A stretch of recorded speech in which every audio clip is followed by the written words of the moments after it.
Martineau since he was a young boy. I had a house in Tobago and he lived in Cayman. And I used to drive up and down. And after I got to know him, he said he always looked at me and said, when I grow up, I like to be like that man. I remember telling one of my colleagues after the first meeting of the cabinet in which Russell participated, that Russell's introduction into the cabinet was a breath of fresh air.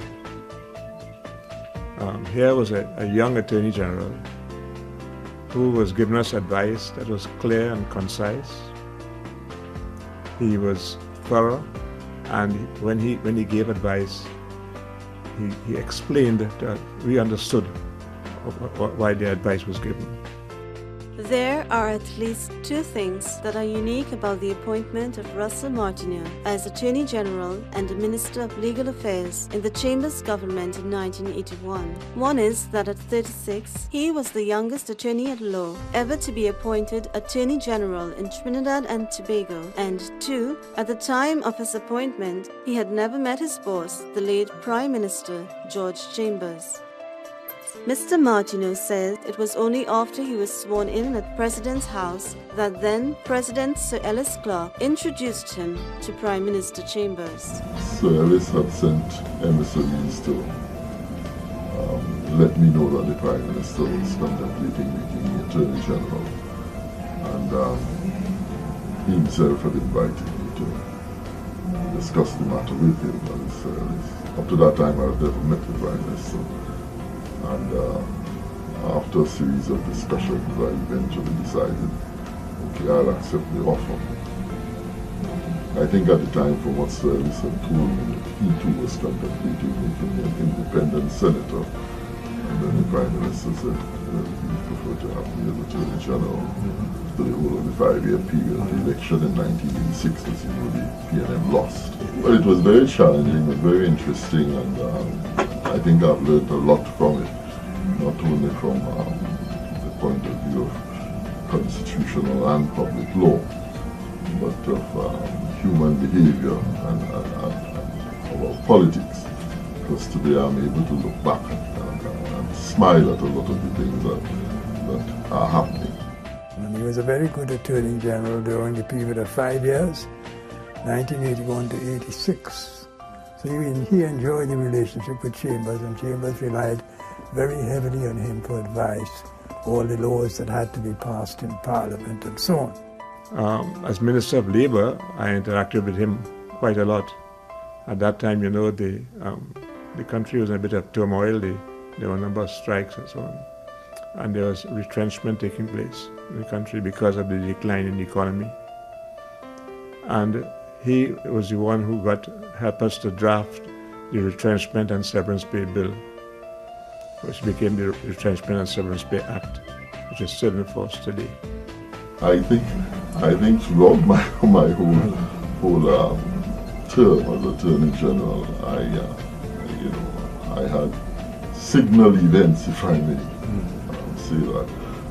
But the thing that stands out mostly, or I shouldn't say mostly, but certainly one of the important things is being able to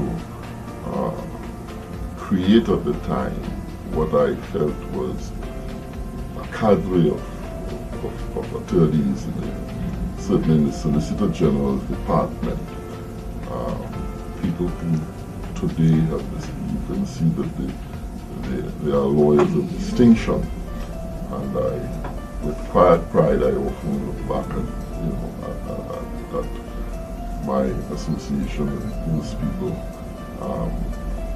We spent a lot of time working with the staff and making them into what I hope is a good lawyer. And a number of them have distinguished themselves. I remember Dr. Bob, when he became governor of the central bank, telling me quietly, I'm stealing your staff because you have some really good people in there. And at that time, we were getting the cream of the crop from the university and the law school. And I was very happy about that, and I became very happy, and that stands out in my mind. There are people who today are sales, Cornfield and elsewhere. It was a pleasure working with them and having a team like that, although we were in difficult times. Also, what stands out is the camaraderie and the relationship that I certainly enjoyed with my cabinet colleagues and tremendous respect. But we had mutual respect. I always feel that the then Prime Minister, George Chambers, was terribly underrated.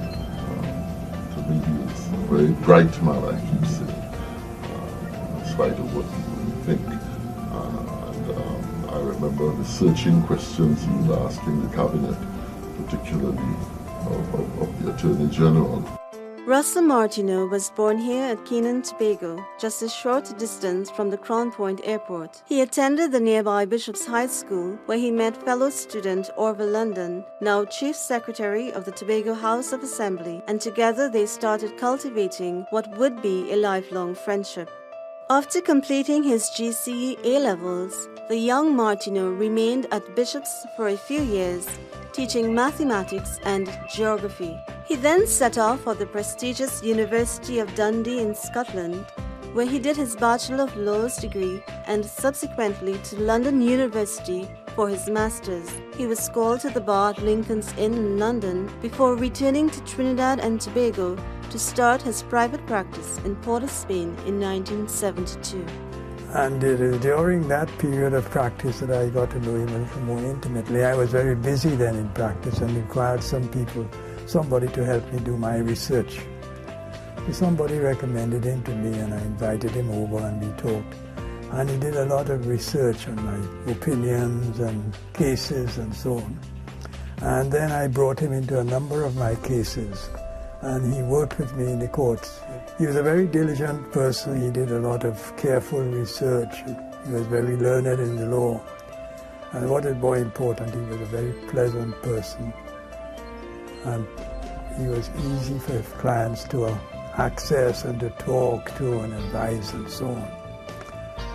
He became a president of the Law Association and he decided that he would share his knowledge with the students, law students at Hewarding Law School. So he became a part-time lecturer at the Hewarding Law School. And there he taught revenue law, law relating to taxation, and commercial law, law of sale of goods and contract and so on, at the UWI in St. Augustine. And he did that for a few years. He was a very busy person at that time, but he nevertheless found the time to share his knowledge with the students. Mr. Martineau was in fact elected president of the Bar Association not once but on several occasions and took silk in 1993, 7 years after his term of office as Attorney General ended. But the time he spent as Attorney General would make a lasting impression on many of his cabinet colleagues. Russell is very, very pleasant, very easy to get along with. And there are many good things about him. For instance, I would say that Russell could have been made senior counsel by virtue of the office of Attorney General, but he would not have accepted that. He was made senior counsel years after, in 1993, I think it was. He was made senior counsel. And he stood on principle. When the Chamber of Commerce passed a vote of no confidence in him as Attorney General, he tendered a letter of resignation to Mr. Chambers. He didn't offer it, he tendered a letter, and Mr. Chambers refused his resignation, and he remained as Attorney General. But he did the correct thing at the time. One of my favorite stories nowadays is the fact that when I was Attorney General, I remember I was being castigated by the press and lots of people, including some people who are now my great friends, for not prosecuting, as Attorney General, not prosecuting Mr. O'Halloran. And I remember saying that the Attorney General had no power to do that, he couldn't do that, and the matter was in the hands of the DPP. In fact, I was having the discussions with the DPP about it, and I was very careful then avoid anything that they suggested about dictating anything to the DPP. And it is very interesting to see that I was condemned in those days for saying that, look, it's a function of the DPP. But today, a lot of people, including the press, are suggesting that the Attorney General is wrong now. The present Attorney General is wrong to be, telling the DPP anything about prosecutions. And it just shows how people tend to act more on personalities or how they feel about a political party at a particular point in time, rather than on principle. It's either that the Attorney General could discuss these things with the DPP and discuss them strongly or robustly, or he can't. Russell Martineau's personality is such that he got along with everybody. We all respected him, we all liked him. He was really a valuable member of the cabinet who had the respect, and he got along very well with all members of Parliament. Well, in many respects, his life closely followed mine, so far as his achievements are concerned. And if there was anybody I would like to try to follow me, it was Martineau. Because I really liked him. I liked his approach to things. I liked his disposition. I liked the quality of the work he did. And he was never greedy for money. That is one good thing. He never charged exorbitant fees. There are some lawyers who, from the time they are called to the bar, they want to make plenty money. He was not like that. He charged people, and he did a lot of free work too. And he did not forget his people in Tobago. He did practice in Tobago, and he did a lot of free things for people in Tobago as well. Up to this day, we still have a drink together now and then. No, Russell and I have kept in contact. In fact, here in our business here, I've sought his advice on many occasions. He was an outstanding senior counsel and still is. He's still very active in the court, and he still sees me sometimes. The other evening he spent about 3 hours talking to me at home, telling me about the recent developments in the practice of the law, etc., etc., because I no longer go to court. As to whether he has any social interests, Mr. Martineau says it all has to do with going back to Tobago at least 2 weekends in a month. He is also actively involved in establishing a tertiary educational institution called the A.N.R. Robinson Library, Museum and Ethics Center in Castaro in honor of a person whom he describes as Tobago's most famous son, the former President and Prime Minister, Arthur N.R. Robinson. If I leave law and I have the strength and so on, I would certainly love to make my contribution in that area.